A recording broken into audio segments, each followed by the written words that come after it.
Welcome back to out and about.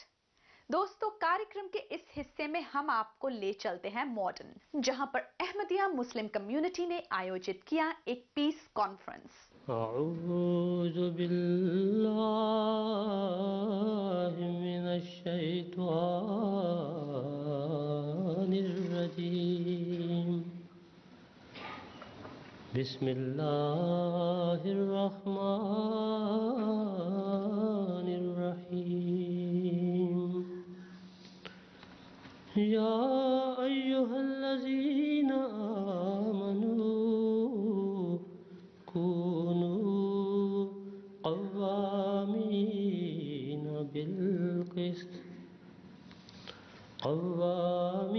बिल-क़िस्त शुहदाअ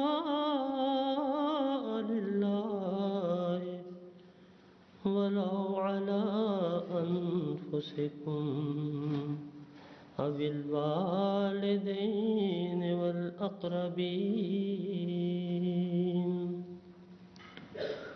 इन यकुन गनिय्यन औ फ़क़ीरन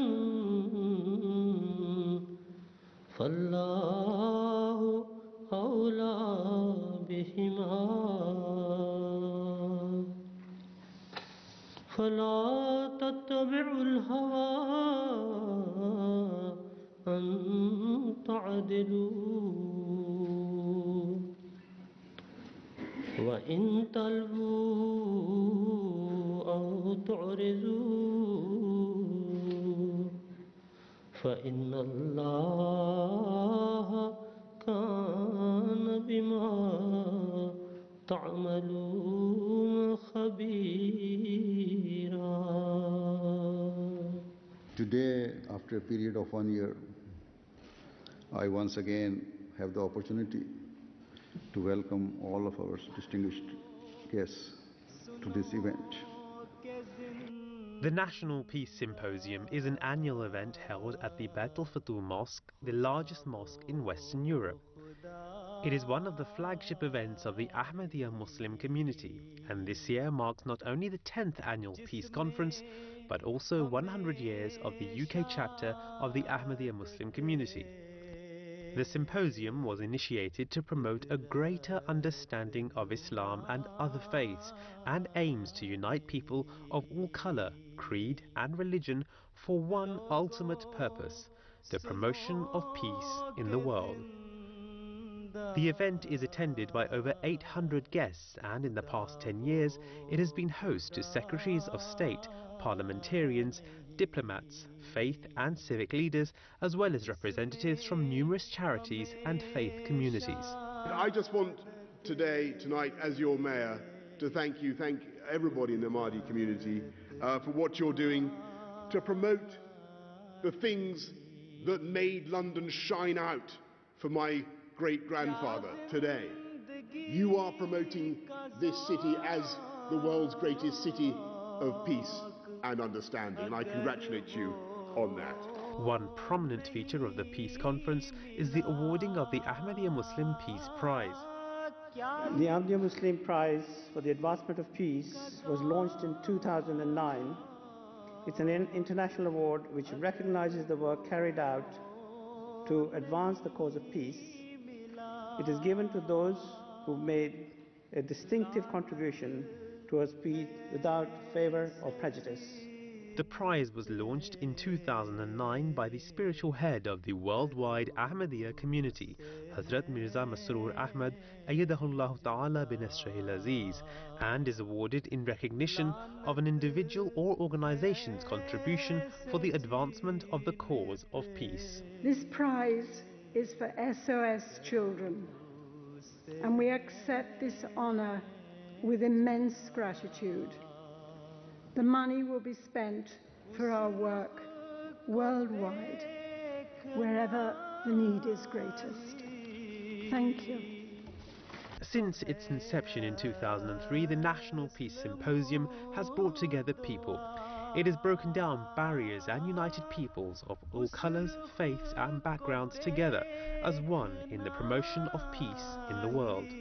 The Ahmadiyya Muslim community continues to hold functions such as the Peace Conference, not only here in the UK, but all over the world, continuing the community's example to foster interreligious peace and dialogue.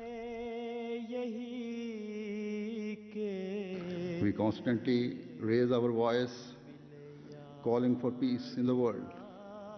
And it is the pain and anguish we feel in our hearts that inspires us to try and alleviate the suffering of mankind and to make the world we live in a better place.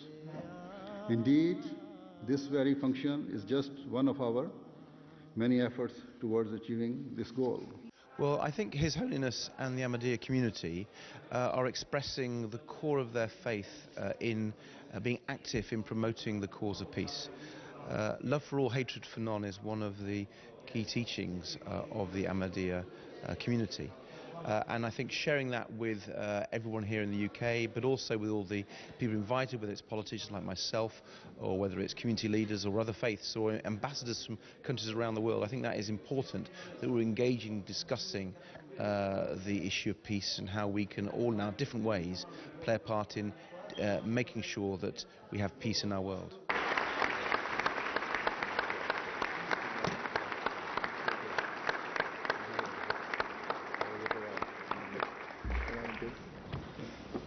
Assalamu alaikum.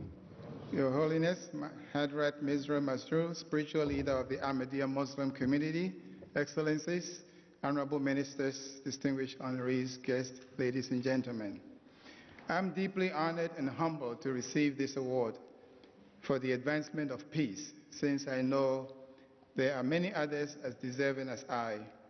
But I stand here on behalf of all the role models from my youth, the early years in elementary and high school, and in later years, the academic, medical, and philanthropic disciplines, and the volunteers of the Focus organization. They have all inspired me and shared in my dream to give back to the poor, the crippled, and the disabled children and adults in Africa, particularly in Ghana.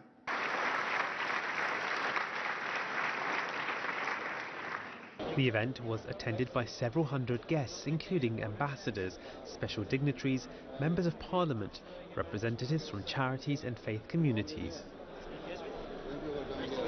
His Holiness has a huge breadth of knowledge about, obviously, the Ahmadiyya community, about what is going on internationally. I just saw him talk to a representative from the Canadian government, and he seemed on top of what was happening in Canada, in all sorts of countries, talking about the faith in Africa. So he's a man of great knowledge. An extraordinary cross-section of people who are brought together here, of all faiths, of lots of parts of civic society. And, you know, I think that, to be honest, any organisation just getting that many people together, exchanging views, getting to know each other, that's a good thing in itself. Well, His Holiness's speech depicted a pretty somber world, and I think that's a wake-up call for all of us about the challenges to international peace and security and the economic challenges the world is facing. Huzur then proceeded to the exhibition hall at Beit al-Futuh, where he met with representatives from Britain's armed forces and academics. Hello, please. Good evening. Have a seat. How's everybody?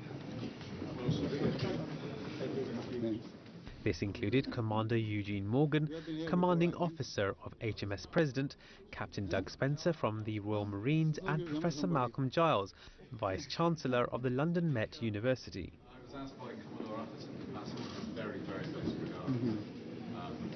He was here last. Following this, Huzur met with human rights activists and reporters from the English media. Please have a seat. This included journalists from the Daily Telegraph, Independent, and the BBC.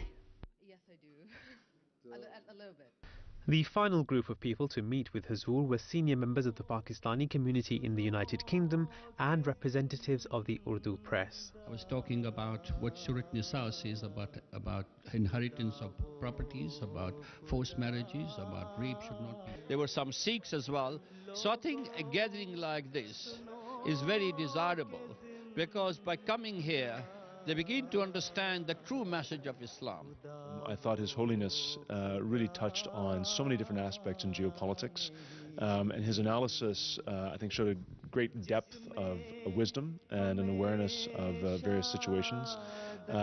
So I was really appreciative of his words and sort of what he had to say. Understand the different parts of Islam, and I think what I've come to understand today is the peaceful side, and I think that's what I'm going to take away, the lovely friendly atmosphere and the feeling of peace and love to everybody. We can only see a peaceful world if we see a just world as well, and therefore I do think it's incumbent upon all religious leaders to remember the core of what their faith is telling them, and that should be about peace, that should be about social justice, that should be about doing what is right in the eyes of God. What makes me come to see all of you is the message of peace, the message of brotherhood, the message of affection among people, among different cultures, different races, different creeds. We can all live together in peace. Our best wishes and congratulations to all the members of Ahmadiyya Muslim community. समय हो गया है आपसे आज्ञा लेने का। अगले हफ्ते फिर मिलूंगी आपके मनपसंद कार्यक्रम आउट एंड अबाउट में। तब तक के लिए मुझे दीजिए इजाजत। नमस्कार।